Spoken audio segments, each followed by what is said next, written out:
Well, hey there, Aletheia Church. Just want to spend a few moments recapping my sermon from Sunday that was entitled Faith That Saves from the book of James, chapter 2, verses 14 through 26.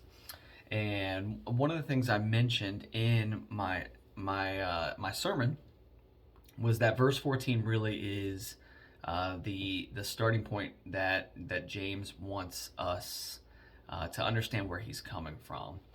And let me read that verse for you, and then we'll kind of just unpack the flow of what my sermon looked like. But James says this: What good is it, my brothers, if someone says he has faith but does not have works?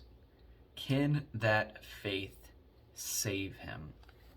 And so I said that James's point in the following verses was going to be that faith is easily claimed as a follower of Jesus, but it's not always easy to actually live out the faith that we claim to have.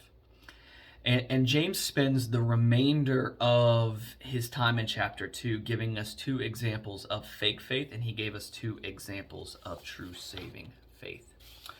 And the first example of fake faith he gave was a sentimental faith, and he used that illustration of a brother or sister inside of the church that did not have basic needs, and that this person did not meet those needs even though they were able to do so.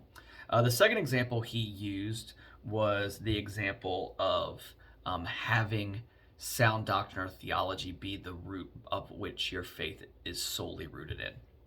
And he uses the illustration of demons to explain the problem with solely having that type of faith.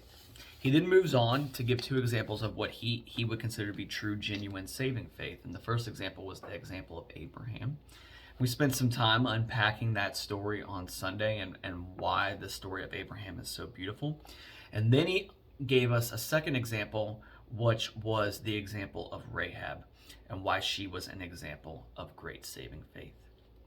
I then spent a few minutes on Sunday unpacking how we can reconcile Paul's opinion on works and faith and salvation, and James's opinion on those things, and kind of talking about how those two things are actually in agreement with one another and not at odds with one another. And maybe you guys will need to spend some time talking about that as well in your groups. But just know this: James and Paul's theology are not at odds with one another, but that Paul is trying to make the point that works are not what save us, and James is trying to make the point that faith apart from works of obedience to Jesus is a dead faith, and the dead faith cannot save us.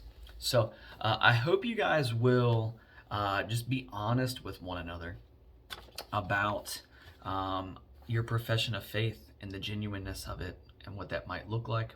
I hope it will lead to repentance, if need be, and action that makes much of Jesus. Church, I love you guys. I'm praying for you. Have a great week. Go and be the church.